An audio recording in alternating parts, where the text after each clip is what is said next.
Khamzat Chimaev aurait littéralement plié Israel Adesanya. Voilà ce que beaucoup de fans de MMA pensent après avoir assisté à la défaite d'Izzy face à Alex Pereira. Ça fait un petit temps maintenant d'ailleurs que le Tchétchène souhaite se mesurer à l'ex-champion incontesté des poids moyens. Ce qui est sûr, c'est qu'en cas d'affrontement, il risque d'être le grandissime favori.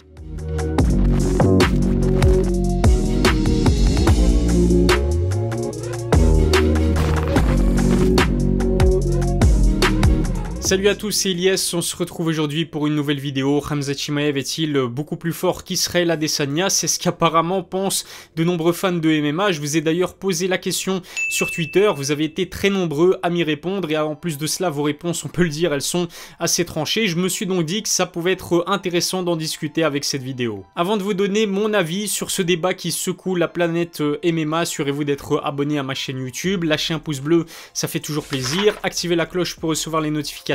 NM-en-bas Ilyes10, voilà le code qui vous permet d'obtenir 10% de réduction sur les produits Nutrimuscle, lien vers leur site dans la description. Le constat est vraiment sans appel, à en croire vos réponses sous ma publication sur Twitter, vous êtes quasiment unanime. Oui, Khamzat Chimaev n'aurait fait qu'une bouchée d'Israel Adesanya. L'ex-champion des poids moyens vient tout juste de s'incliner face à Alex Pereira. Il s'agit de sa seule et unique défaite dans la catégorie des poids moyens à l'UFC. Il a littéralement roulé sur la majorité des challengers avant sa défaite sur TKO contre le Brésilien. Pourtant, malgré le statut d'Izzy, vous ne lui donnez presque aucune chance contre Khamzat. Certains se basent sur sa performance contre Poatan pour justifier leur avis. Izzy n'aurait pas montré un niveau de grappling suffisant pour pouvoir survivre face à un spécialiste comme Chimaev. Alex Pereira a par exemple réussi à l'emmener au sol sur sa seule tentative, un takedown dont la technique aura donné des sueurs froides aux lutteurs de très haut niveau. Si Izzy s'est fait surprendre par l'amener au sol peu académique du Brésilien, ça risque d'être compliqué face à Borz. Khamzat lui-même s'est moqué de cet aspect du game des deux protagonistes sur son compte Twitter.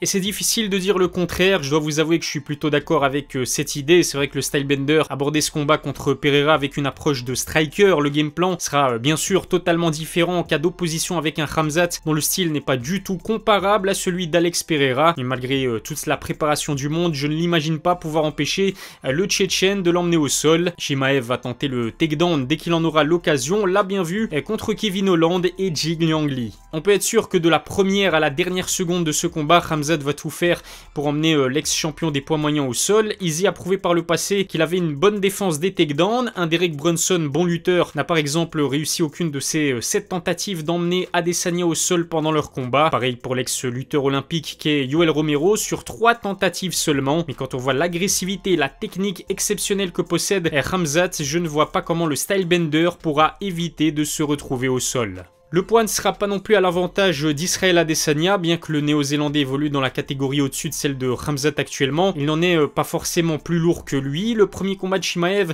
s'est d'ailleurs fait à 84 kg chez les poids moyens. Le Tchétchène est un énorme poids welter qui passe par un gros cutting pour valider sa pesée à 77 kg. On a d'ailleurs vu à quel point il devait s'infliger une torture pour évoluer chez les welterweight à son dernier combat. Je ne serais pas étonné d'apprendre que le Tchétchène atteint 90 kg après réhydratation. Le seul compartiment du game dans lequel Israel Adesanya a un avantage considérable, c'est au niveau de son striking. Il n'y a absolument pas photo, Izzy est un bien meilleur kickboxer que Khamzat. S'il réussit l'exploit de défendre les amener au sol de Chimaev, la nuit risque d'être longue pour le Tchétchène. Avec une supériorité de plus de 10 cm d'allonge, Izzy pourrait marquer des points avec ses kicks ou son jab tout en gardant une bonne distance comme il l'a fait plusieurs fois. Il risque aussi de faire vivre un véritable cauchemar à Khamzat en changeant constamment de garde et en l'épuisant avec ses nombreuses feintes. L'ex-champion des 84 kg pourra aussi compter sur sa condition physique irréprochable pour maintenir la cadence pendant 25 minutes. Le plus dur finalement sera surtout de maintenir ce combat debout.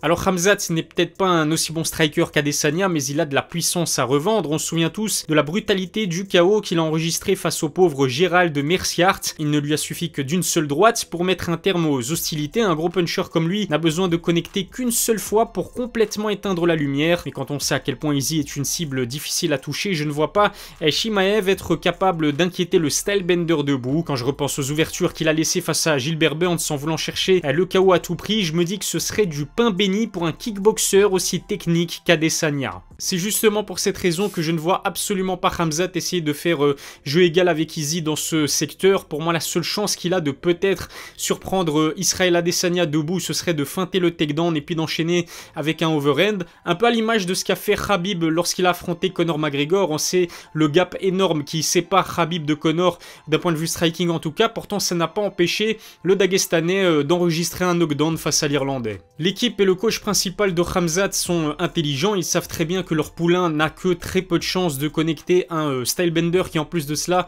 est réputé pour être insaisissable dans un octogone. C'est exactement pour cette raison que je pense fortement qu'ils miseront plutôt sur une stratégie basée sur la lutte et le sol. Il y en a un qui est convaincu que Khamzat peut prendre le meilleur sur Israel Adesanya et cela depuis plusieurs mois. Il s'agit d'Henry Cejudo, ex-champion des poids mouches et des poids coqs à l'UFC. Pour Henry, Chimaev est mieux armé pour faire tomber Izzy qu'il ne l'est pour vaincre Kamaru Usman. Assez logique quand on sait à quel point le cauchemar nigérian possède une lutte défensive de très haut niveau. Précision tout de même, cette déclaration s'est faite bien avant que les deux champions ne perdent leur ceinture. Je ne pense pas que cela change quoi que ce soit à l'avis d'un Henry Cejudo qui sait ce qu'il dit. Khamzat lui-même s'est exprimé à ce sujet il y a quelques temps. La deuxième victoire d'Izzy face à Robert Whittaker n'a semble-t-il pas impressionné Bors plus que cela. Voir l'Australien prendre le dos d'Adesanya n'a fait que le conforter dans l'idée qu'il avait toutes ses chances face à l'ex-champion des poids moyens. La facilité avec laquelle Chimaev a mis au sol puis soumis la ceinture noire qui est le longiligne Kevin Holland peut l'expliquer. Ce qui est sûr, c'est qu'avec cette défaite du stylebender contre Alex Pereira, on ne risque pas de voir ce combat se faire de sitôt. Dites-moi ce que vous en pensez dans les commentaires. Comme je vous en ai parlé dans une précédente vidéo, je suis intimement convaincu que l'UFC